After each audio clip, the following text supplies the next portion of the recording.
sila nga device nga makabulig sa mga visual impairment person.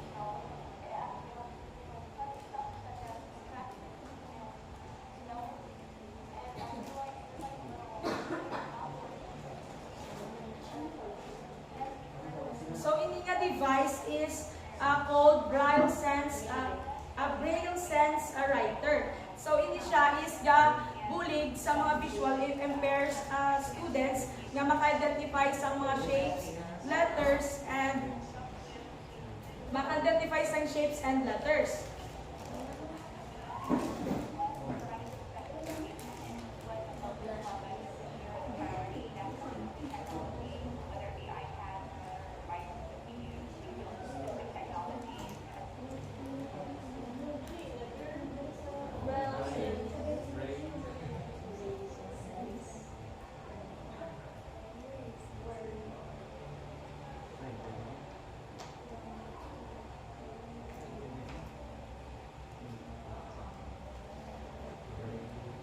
So as what can you see in the video, what are the teaching tools that is used for the student with visual impairment?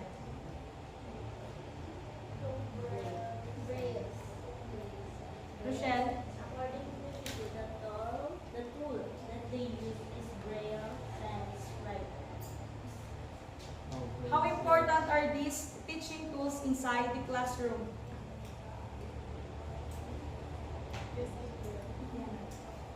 I think the importance of these tools in teaching inside the classroom is that it would help the teachers to make the teaching process a little bit more convenient for her or him.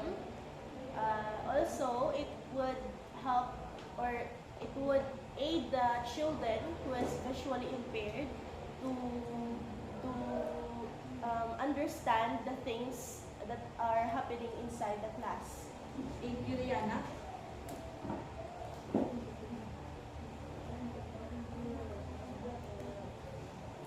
So this is a Braille Sense Writer. So Braille Sense Writer is a unique title writing system of raised dots that blind and partially sighted people can read by touch. The ability to understand Braille means the people with sight loss have the same access to written word as sighted people and are able to enjoy reading for life. So, ini siya makahelp sa mga visual impaired students nga maka-identify sa letters, kag maka-read, kag maka-spell sila using the Braille Sense Writer. So, 10 practical tips for teaching blind or visually impaired students.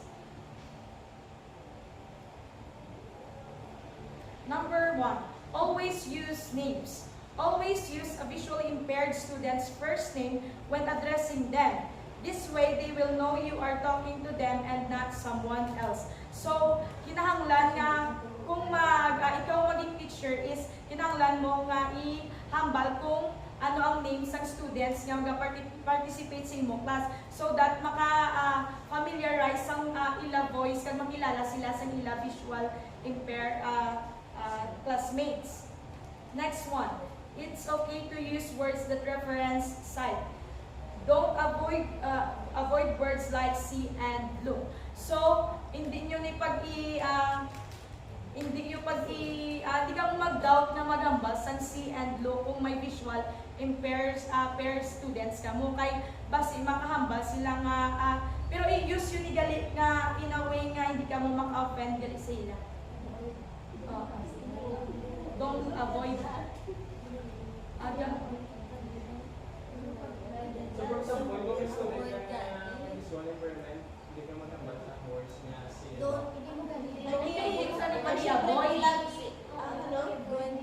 Iyambal way na hindi ka maka-offend sila. For example, hindi ka magamba sa course niya. Ihambal. Pwede ka ganyan, ihambal. Pwede ka. Oo. Paano? Nang look na? Hindi nang ginaway nga hindi ka maka-offend sila. Paano man? At basta Refer ka ba kung ba? mga word. Actually, offended sila kay Juan, sila kalok sa mirror, kasi naman siya. Siyempre may consideration ka mga It's okay to use words that reference like, pero una, don't avoid words like see and do. Kaya siyempre, mga ganun, usually impaired sila. Example, kaya hambal nga, nang gamiton tayo na ang mga term na see and do, pero nang ina-good way, walang nag-hindi kang sila ma-offend. Paano? Example. Example, Right, to look is one. Oo, no. try to look at the example. Try to come up na lang. Siyempre kay bukan ni students Pakita mo na na lang ang picture tapos ipa-hold mo sila. i-identify na lang ko sa sila classmate. Siguro. Laptop nila picture. Bas, yan sa ano sa niya, don't avoid see and do sa mga classmates niya, mga ikutod niya, diba? Try to look at your situation, mga muna. Hindi man literally, kapag malaki na see or look, don't literal mean yung side na lang. Hindi man siguro. Siguro yung mga classmates ng visually impaired, hindi na nga sabi magkabala din teacher na look at the example. Siyempre, consider naman na iyayaan mo na kasi is visually impaired. So, hindi naman i-avoid na see and look. Kaya kung i-avoid mo ito yung Hindi na yan pala nila. Hindi na yan pala nila. pero mas dami na rin sa pinito gamit ang words. Oh, in a right way lang. Ganyan maka-offend sila. The next one is don't gesture, always verbalize. When writing on the board, always verbalize what you are writing so the student has access to the information and can follow. So, visually impaired or blind students in your class maybe have difficulty seeing through the words and learning what is expected. Instead, you should always give oral instruction for every assignment or activities. Hindi mo man hindi ka ganito na mag-use ng gesture, always verbalize. So, dapat nang kung mag-instruction ka, dapat ang imo instruction ihambal mo gid sang clear para maintindihan sa visual impaired Hindi mo na students. ganit, kung mag-gesture ka, kaya hindi ba nila May- may maano to. Hindi always orally. So, bali, hindi ka magamit sa sense of touch. Gesture. Gesture, like shell. Consider mo ganun. Kaya ako bigyan ang sense of touch. Ito galit dito, kanina sa isang katul, di ba? Itong braille sense. Sense, Right. Ricky, gusto mo Gusto mo ma-experience. gusto mo malubot yung ay, ano na, remember na. Ano, dapat una. Ano lang? Like a tar. Next one, avoid asking if a student can see something. Ari naman niya kung sa object naman siya. Don't ask a student, can you see this? They often can see it, but does not mean that they can access it or read it. So, muni mo ginanamin. Anday? Muni mo ginanamin nga avoid asking if a student can see something. Don't ask a student, can you see? Kaya ambal mo gina, hindi pag-avoid ang see. Ang sa discussion or instruction Ang guro. ako kaya kanina yan, Mga reference. ng mga imog, ang mga term ba na gamiton mo, like, ano ba ganun, Hindi sa statement nabi, don't avoid. Nagladay, Hindi ka wait, avoid di na. mo mati. kung gani, hindi mo pag avoid ang gamiton na itong mga term na see and do. Kaya kanina na. Ang iya naman niya kanina, yung nga nang niya ko, kay paano mo dabe, i-manage mo student. O sige, ano yung point out? Kaya namin bigina, hindi po gamitan ang word nga second look. Don't avoid. Kaya ganyan namin bigina. Ay, pero ang gina-explain gani, ang ara sa, sa Don't avoid. So, instead of talking about the object and showing images of different things you shared, you should actually give the opportunities to touch and handle the objects sa mga visual Hindi dahil di ba impaired gina, students. don't avoid, di ba? No, see, tapos do not ask the student, can you see this? Kung object na ang na-meet, sad to yung mga references like kung mga discussion, Siguro kung mag-example, Oo,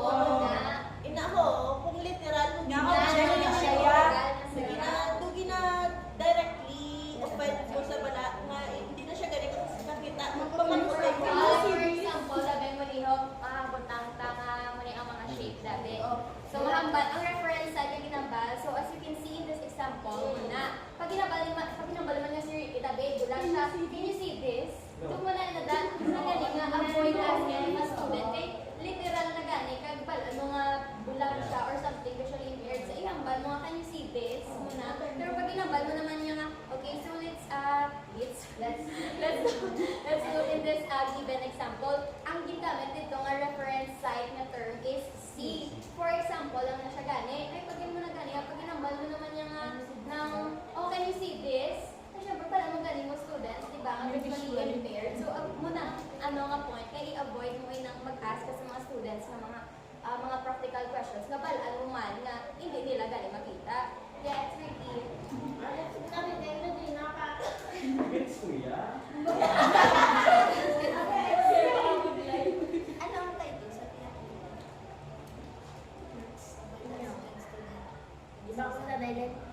It's okay to use words that reference site.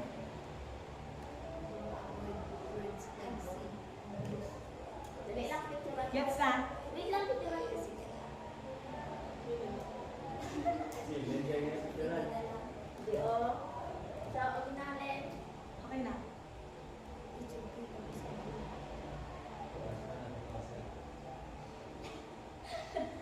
Next one is correct setting and seating is crucial.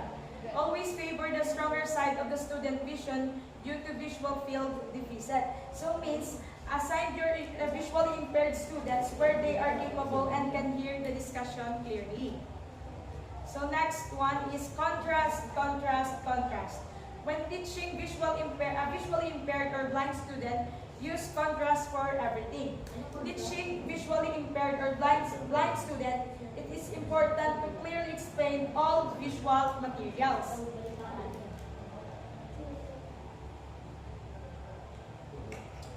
Next one, follow the leader. When in line, direct their attention to the child in front of them using color of clothing or hair and have them follow what that child is doing, stopping, walking straight, turning, and etc. Always moving slowly for safety. So this means that show your passion in teaching. Be a role model to your student para ma-influence mo sila na magpadayon sila pag-eskwela. Then up ng dapat may ano ka man hatag ka sila sa clue or something nga makahatag sila sa way para nga dira sila mag-agi or be a guide sa ila. Next one is be confident, sighted guide. If you need to be a sighted guide for a preschooler, offer 2 fingers of your wrist for them to hold. So means you must be confident to approach and guide visually impaired students para ma-encourage sila nga matupod sa imo kag kasaligan kanila as their guide. Next one is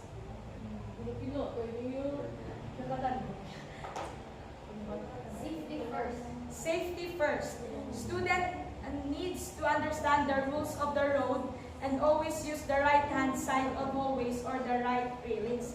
So, use boundaries like cones in the gym, lines on the pavements to follow from school to the playground and etc. If there are changes to the classroom, walk the students with visually impaired alone to know there are things, where are the things are. And lastly, examine your own beliefs.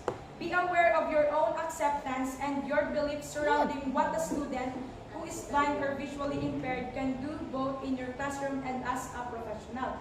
Your acceptance of a student has visual impairment will serve as an example to all students in your class. So I have the video of the testimonies. So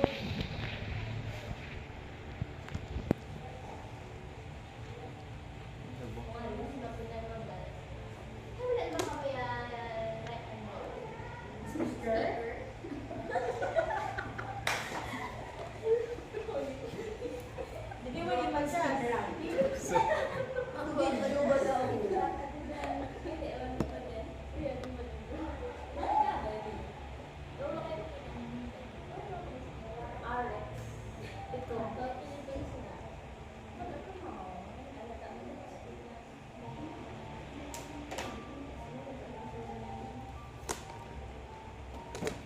see in the video. As you can see in the video.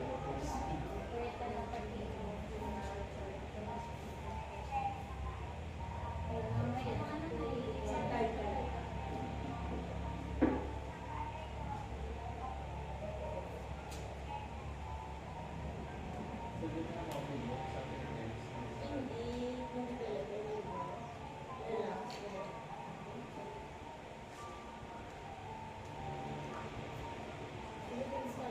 mga video sa Philippines.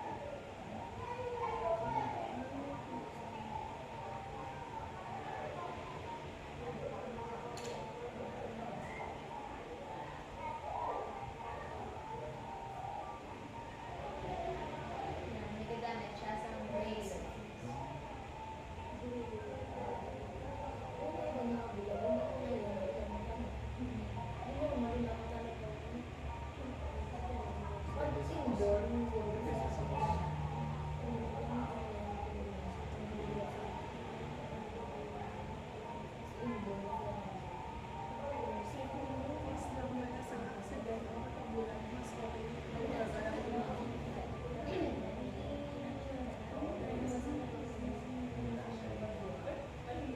Hindi na siya. Kasi siya.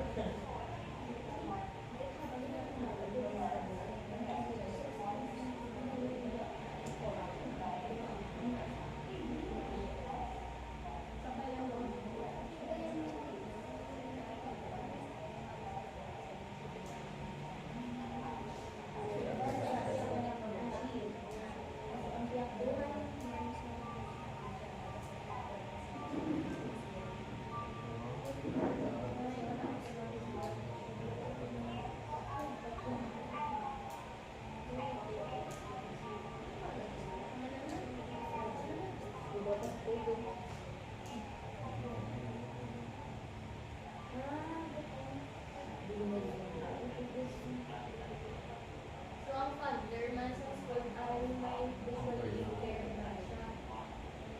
Kag ang mga teachers nga ara dira sa sa school nila katulad sa mga visually impaired, mga visually impaired man ang mga teachers.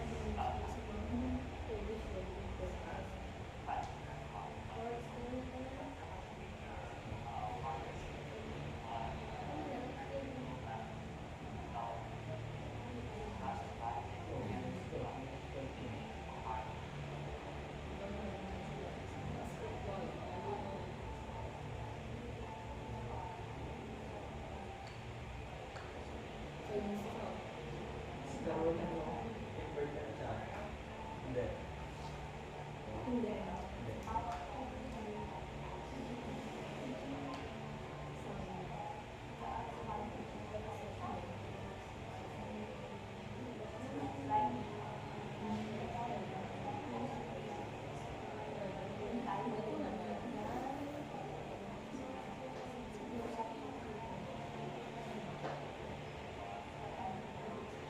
So may institution man nagahandle sa ila nga mga visual impaired person kag may ga-teach sila through ng MS mga software para makabalo sila magamit sa computer. So, meaning ano ang impact sa technology sa ila? So, ang impact sa technology sa ila is maka-easy to learn sila sa mga kung ano ang dapat nga teach, kung ano ila dapat imuon inside the classroom. Kag sa pang-adlaw-adlaw nila nga pagpangabuhi.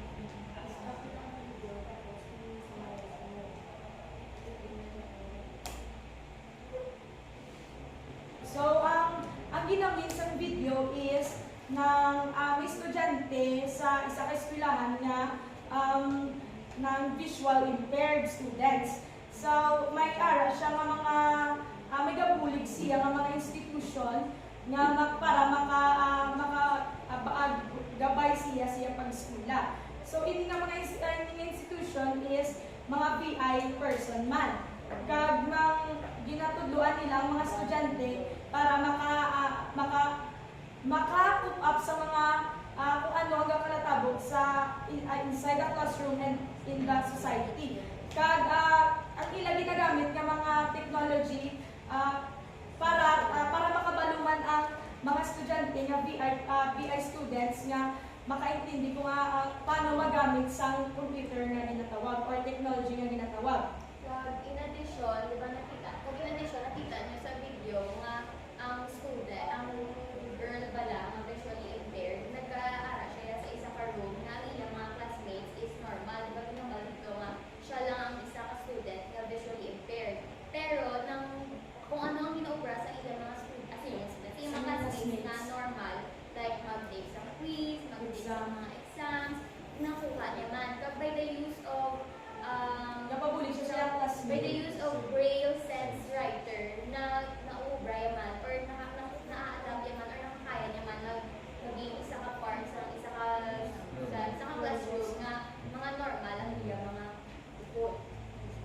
So reflection. What are the values that you learned after watching the videos? Hindi lang Liza? Ang biskan visually impaired ikaw nang hindi na siya makastop mo sa pag-eskwela, pag makasabay pa si mga classmates. Thank you, Liza. Yeah.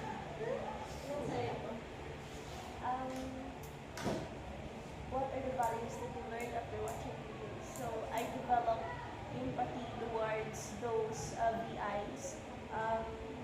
It takes so much courage, determination, and perseverance to conquer the normal classroom setting with human balaan mo man si yourself na iiba ka. So dapat mo bigya tibayan yung mga loob. Kag as a teacher dapat you need to have that extra effort na ihatag sa mga bata nga may muna ka situation. So hala gani ni Liza dapat hindi hadlang ang muna nga disability for you to thrive in the society. Yes. Well said.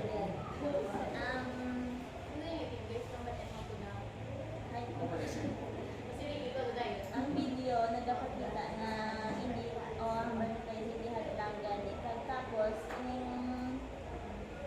sila gani nga visually impaired na kaya kung na-survive nila mga choices sila. How much more kita no? After watching it. Correct.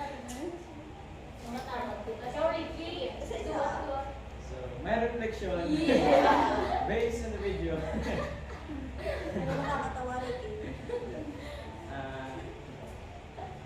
Actually, kung kita nga sila kasay mas mabuday yung pala. So, siyempre, as VI, visually impaired, as a person, so may alam na sila sa mga rights and privilege. So, hindi man sila mabala o daw nag-isanan sila sa community. Hindi, tsaka may rights ba daw privilege ang mga VI? Kaya mo na ganit. Ako, may reflection, may rights sila ang privilege inside the classroom. Di ba ma?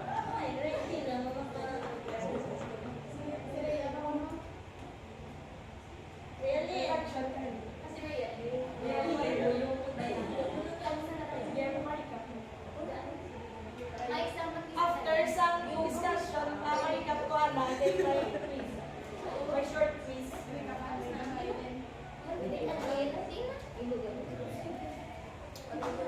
So ano gani ang visual impairment nga definition? Impairment in the visual. Loss of vision. Loss of vision na sa So may pila nga types ang visual impairment? Hindi belong sa categories ang colorblind. lain ang ara sa dahil lain man ang ara sa categories. So, bali hindi masabi na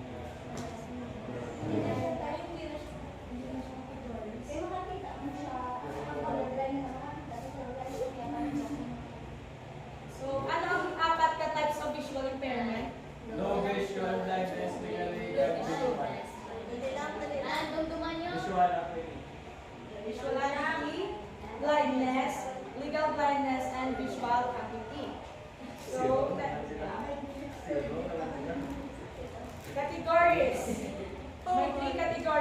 visual Mild, impairment. moderate, and severe. Then, ang major characteristics of child with visual Social, impairment. behavior, cognitive. Very good. Di pa mati sa K. Zero, bro. Wala pa na. Ang symptoms. Causes ka lang. Symptoms Symptoms. Di makita. I will.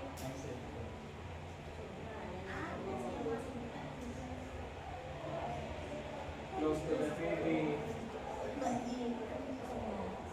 May 9 symptoms ang visual impairment. Sitting too close to the TV or holding books very close. Maging symptoms, magaling kong ginagawa sa pasok ng mga na. Oo. Muna ganyan symptoms. Di ba ang balila? Kaya pamulag ko no, ang bagbugtaw maligo. Hindi na ya, wala na siya. Ano siya ya sa puso-puso sa inyo mata. Wala pa sa hindi na siya symptoms. Ano lang din ang puso-puso Hindi sa siya mata. symptoms, pero pwede na siya maging cause sa ano. Bago ka pa doon mas rin. Mata. Kung halin sa cellphone tapos manigo ka mo.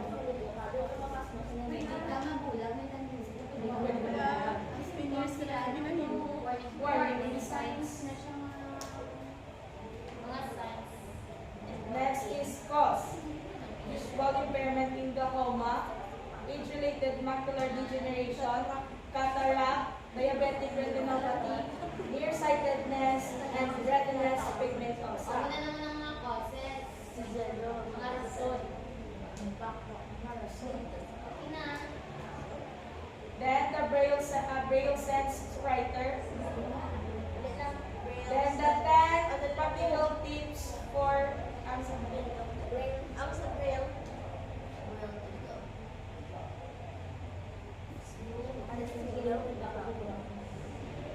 minor yan.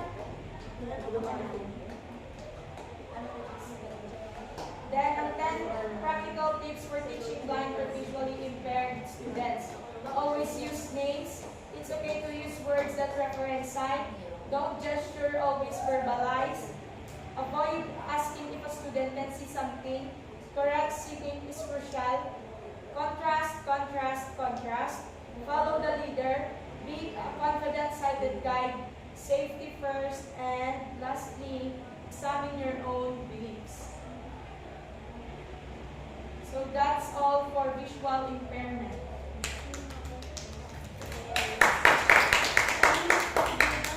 Five minutes review ko.